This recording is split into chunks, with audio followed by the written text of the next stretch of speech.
के साथ हमारे साथ लगे हुए प्रवक्ता हमारे अजीत बजुरे जी, हमारी बहन एसपी जी, पूर्व NUCI अध्यक्ष, यूथ कांग्रेस के अध्यक्ष भाई विजय सिंह जी। देखिए, बात चुनाव है, चुनाव तो आते हैं जाते हैं, लेकिन मैं कहना चाहता हूं कि 20 साल से ऊपर होने आया भारतीय जनता पार्टी को, और 20 साल में अभी भी वो विकास की बात कर रहे हैं विजयपुर कि विकास की हुआ। सरकार आपकी, और आज भी बच्चे वहां पर पेड़ के नीचे पड़ रहे हैं, आज भी अस्पताल में सुविधाएं नहीं, आज भी नल जल योजना जो जल जीवन मिशन की बात करी थी मोदी जी ने, आज भी पानी नहीं पहुंचा। ये है वहां पर विकास कि 20 साल के अंदर विकास नहीं हुआ। तो भारतीय जनता पार्टी किस प्रकार से भेदभाव करती है जनता के साथ पार्टी के नाम पर, ये आप देख सकते हैं पूरे प्रदेश के अंदर ये स्थिति है। हम लोग बीच में सभी विधायक माननीय मुख्यमंत्री जी से भी मिले थे, तो विकास की बात करी थी कांग्रेस के क्षेत्रों में, लेकिन माननीय मुख्यमंत्री जी मंदिर मस्जिद की तो बात करते हैं, लेकिन विकास की बात नहीं। मानताल की बात करते हैं, लेकिन विकास की बात नहीं करते। घोटालों की बात नहीं करना चाहते। प्रदेश के अंदर हजारों करोड़ के घोटाले चल रहे, तालाब सड़क जो 100 करोड़ में बनना चाहिए 200 करोड़ में बन रहे। आपकी जानकारी उदाहरण दे रहा हूं, सिलवा करके एक जगह है बरगी, जबलपुर जिले के अंदर, वहां 600 करोड़ की योजना मंजूर हो गई कमलनाथ जी की सरकार में लिफ्ट इरिगेशन से। आप आश्चर्य करेंगे, उस योजना को इरिगेशन डिपार्टमेंट से 1300 करोड़ के अंदर उसका टेंडर लगवा दिया। तो सीधे सीधे किस स्तर पर भ्रष्टाचार हो रहा है, चाहे इसके अपर सचिव राजेश राजोराव जो उनके मुख्यमंत्री जी के खास, चाहे जल जीवन मिशन के कर्णधार संजय शुक्ल है, वो भी मुख्यमंत्री जी के खास, जिन्होंने जल जीवन मिशन के समय जब इंडस्ट्री मिनिस्टर अपने PS थे, उस समय मध्य प्रदेश के अंदर उन कंपनियों को ठेके इंडस्ट्री डलवाई आई थी जो घोटाला कर सके पूरे प्रदेश की जनता के साथ। तो ऐसे जब सिपह सालार मुख्यमंत्री के साथ होंगे, तो आप इस प्रदेश के मुख्यमंत्री के बारे में आप क्या सोच सकते हैं, समझना आप पूछा। तो हमने तो भी मुख्यमंत्री जी को मोहन यादव बोलना चालू किया है, क्योंकि मौन रहते हैं। अब मौन क्यों रहते, अपने अधिकारियों के कारण मौन रहते, कि सब कुछ हरा भरा दिख रहा है इसलिए मौन रहते। तो मैं समझता हूं कि डबल इंजन की सरकार प्रदेश के बजाय दिल्ली से चल रही है, और प्रदेश के अंदर विकास की बात नहीं हुई। चुनाव अभियान हमारे हेमंत जी ने भी शिकायत करी रिटर्निंग ऑफिसर की, वहां से उसको हटाना पड़ा। किशोर कन्याल उप सचिव जो वन विभाग में थे, वन विभाग से सीधे कलेक्टर बन के श्योपुर आ गए। वन विभाग का उप सचिव कलेक्टर बन के आया, और वन विभाग का मंत्री चुनाव लड़ रहा। क्या रिश्ता है? वो वही कलेक्टर जो शाजापुर में है, जो गरीबों को बोलते थे कि तेरी क्या औकात, ऐसे कलेक्टर को वहां पर निष्पक्ष चुनाव करने की व्यवस्था दिया। हम चुनाव आयोग से मांग करेंगे कि जो गरीबों को के प्रति भावना नहीं रखते, गलत शब्द का उपयोग करते, उनको औकात दिखाने की बात करते, और जो वन विभाग में उप सचिव थे, जो मंत्री जो चुनाव लड़ रहे थे, उन्हीं के विभाग से आए, ऐसे में तत्काल कार्रवाई करना चाहिए चुनाव आयोग को, तो चुनाव निष्पक्ष नहीं होगा। अभी हाथी कई मर गए वहां पर दिवाली के समय बांधवगढ़ के अंदर, और वन मंत्री जी चुनाव में वोट मांगने में लगे, पूरा हमला लगा।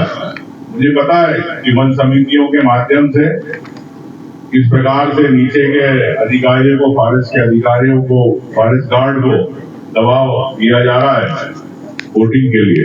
इस पे भी एक निष्पक्ष, मैं चाहूंगा चुनाव आयोग इस पे भी रोक लगाए ताकि निष्पक्ष रूप से वोटिंग हो सके। ग्वालियर में पहले भी प्रभारी मंत्री रहा, और जब मैं था तो यहाँ पर जब आता था तो सड़कें खुदी रहती थी, स्मार्ट सिटी का काम चलता था। मेरे ख्याल से 5 साल हो गए, स्मार्ट सिटी का काम तो पूरा हो गया होगा, काम तो नहीं हुआ। ग्वालियर, अभी कल मैं रास्ते में आ रहा था, कुछ साथी और हमें ये बता रहे थे कि ग्वालियर का जो मेला ग्राउंड है, वो मेला ग्राउंड को बेचने की साजिश चल रही है। तो मैं ग्वालियर की जनता से कहना चाहता हूं कि जो आपके आमोद प्रमोद की जगह है वो आपके लिए है। अगर कोई भी इस प्रकार से दुस्साहस कर रहा है, सरकार बीजेपी की सरकार, जिसमें पूरी ग्वालियर की जनता को एक आवाज में एक साथ होना पड़ेगा, क्योंकि आपका मैदान है, खेल का मैदान है, मेले का मैदान है, सांस्कृतिक गतिविधियां होती है। निश्चित तौर से ये ग्वालियर की बात है, तो मैं चाहूंगा कि इस प्रकार इस पे कहीं सरकार ना बेचे, ग्वालियर की जनता की राय के बगैर इस पे कोई निर्णय नहीं होना चाहिए। अभी मोहन यादव जी ने 3000 की लाडली बहना की बात करी,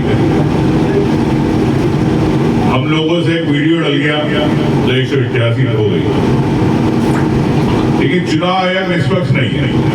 जब मुख्यमंत्री वहां पर जाकर जब 1500 के बजाय 3000 की बात करते हैं तो उस पर सरकार, चुनाव आयोग क्यों नहीं संज्ञान लेता, क्यों नहीं कलेक्टर ने संज्ञान लिया?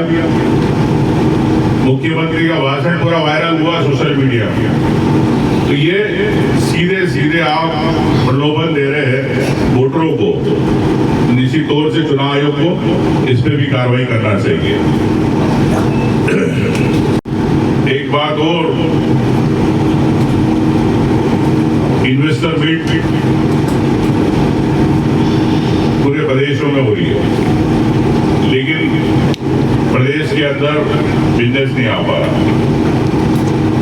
आप क्या मानपुर के अंदर क्या फैक्ट्रियों की स्थिति है, आप सब समझते हैं। इस पे सरकार सिर्फ ब्रांडिंग करना चाहती है, चाहे भी उन्होंने माइनिंग की इन्वेस्टर मीट करी, अन्य इन्वेस्टर मीट करी, लेकिन कागजों पे सिर्फ ब्रांडिंग की सरकार है। प्रदेश के अंदर उद्योग नहीं लग पा रहे, प्रदेश के अंदर प्रदेश की आर्थिक स्थिति खराब होती जा रही है, प्रदेश में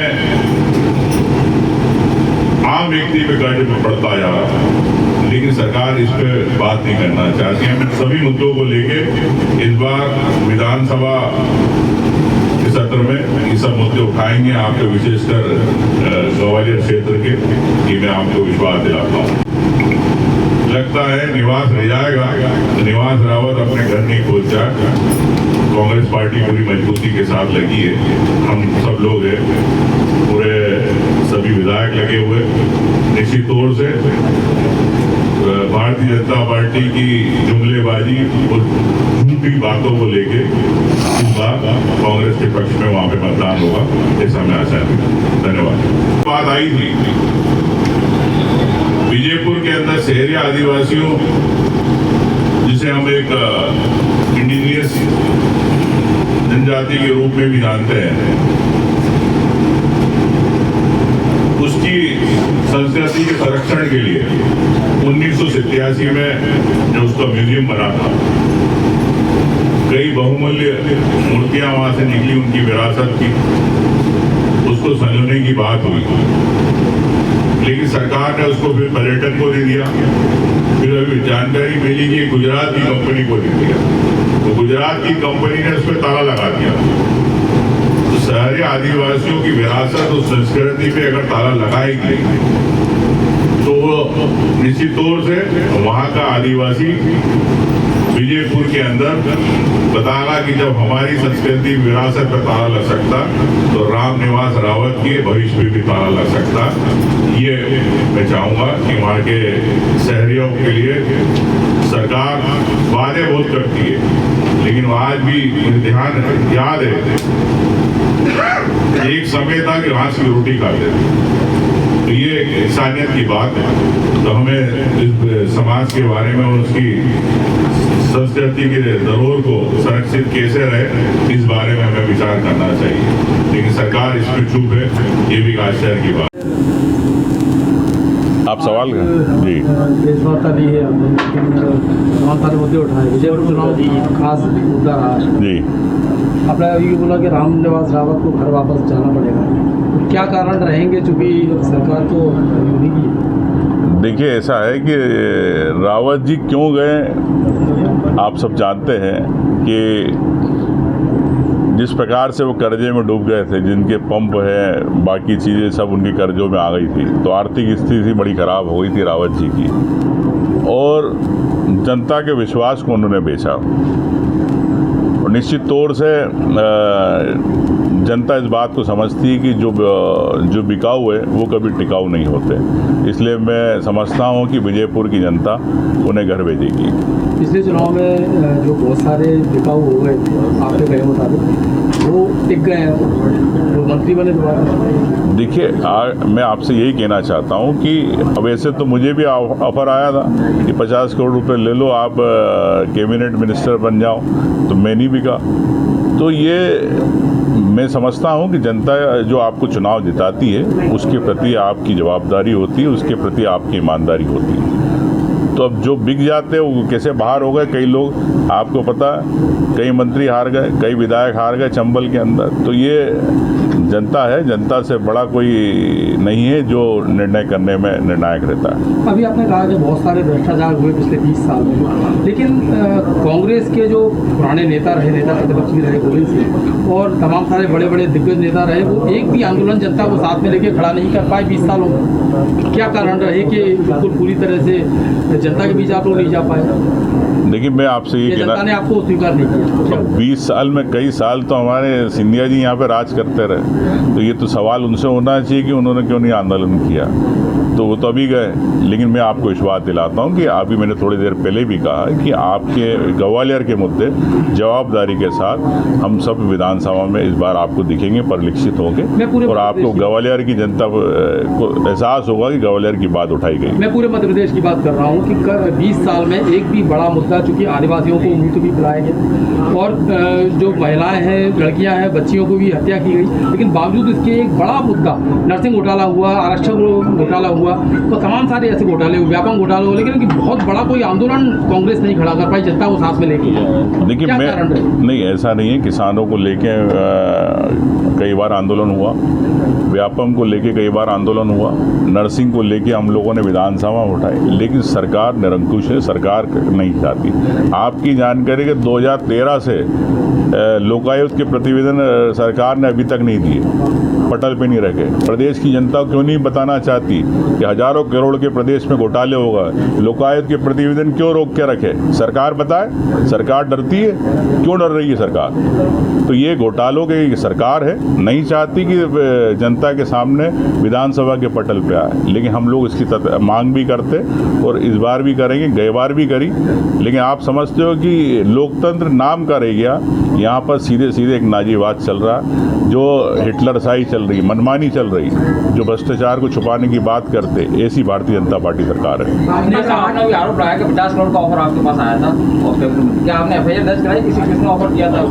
देखिए, अब आप आज तो मैं खुद कैबिनेट मिनिस्टर हूँ, नेता प्रतिपक्ष हूँ, नहीं, जब आपने FIR क्यों नहीं कराई? मैं आपसे वही कहना चाहता हूँ कि ये सब बातें उस समय की और मैंने उस समय मीडिया में खुले तौर पे कही थी, और राजनीतिक बातें रहती है मैं समझ, ऑफर सीधा भ्रष्टाचार का मामला है सीधा। तो मैंने आपसे कहा ना, मैंने आरोप भी लगाया था, खुलेआम मीडिया में भी कहा था, आपने शायद मीडिया में देखा नहीं। देखा नहीं, FIR की बात है जी विचार है।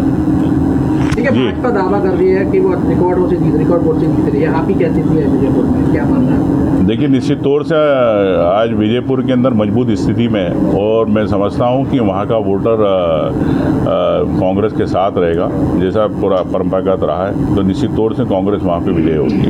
आपके पुराने साथी हैं रामनिवास रावत, लेकिन आपने कहा कि विजयपुर में चुनाव थोपा गया है, ये क्यों? अब इधर रामनिवास रावत जी से पूछें कि क्यों गए, जब उन्होंने कांग्रेस पार्टी ने उनको कैबिनेट मिनिस्टर बनाया, सम्मान दिया, विधायक बनाया, हमेशा उनको सम्मान ही रखा। वो चंबल क्षेत्र के एक अच्छे वजनदार नेता थे, तो अब वो अपने व्यक्तिगत स्वार्थ के कारण गए। अगर जनता से पूछते, जनता नहीं बोलती कि आप बीजेपी में चले जाओ, तो ये तो रामनिवास रावत जी बताएं।